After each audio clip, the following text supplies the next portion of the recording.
הכרת שיטה לזיהוי סוכר. באמצעות עט לסימון על זכוכית, סמן 3 מבחנות במספרים 1, 2, 3. סמן 3 פיפטות בנפח של 5 ml, על האחת רשום סוכרוז, על השנייה גלוקוז ועל השלישית מים. בפיפטות אלו תשתמשו במהלך הניסוי. על השולחן 3 כלים ובהם תמיסת סוכרוז בריכוז 2%, תמיסת גלוקוז בריכוז 2% ומים מזוקקים. למבחנה אחת הכנס 2 מיליליטר תמיסת סוכרוז 2%.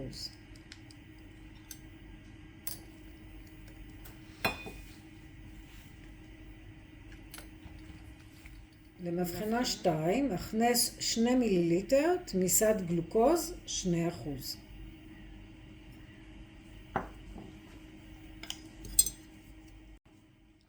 למבחנה 3 הכנס 2 מיליליטר מים מזוקקים.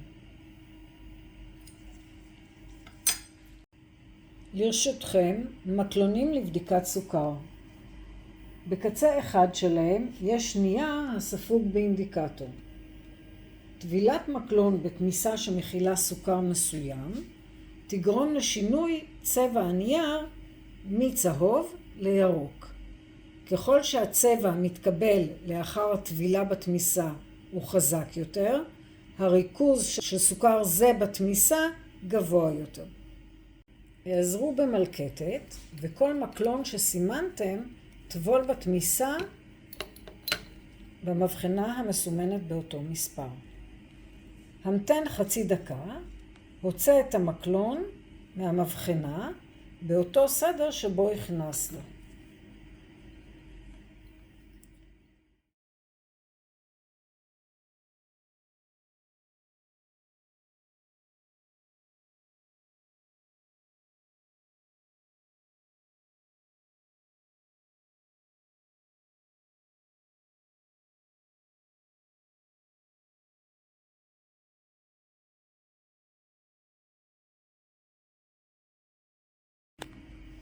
לרשותכם תסנין שמרים שהתקבל מסינון תרחיף שמרים דרך נייר סינון. שימו לב, תרחיף השמרים מכיל תאי שמרים שעורבבו במים מזוקקים. ראה הכנת תרחיף בסרטון הבא. התסנין אינו מכיל תאים. תסנין שמרים מורתח, התסנין שמתקבל בדרך שתוארה ואחר כך הורתח במשך 5 דקות.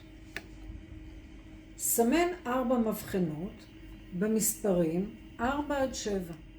2 פיפטות של 5 ml, על פיפטה אחת רשמו תסנין ועל השנייה תסנין מורתח.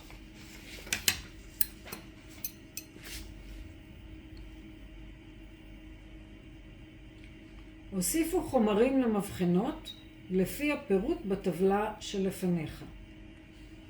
תמיסת סוכרוז, מים מזוקקים, תסנין שמרים ותסנין שמרים מורתח. ערבבו את תכולת המבחנות,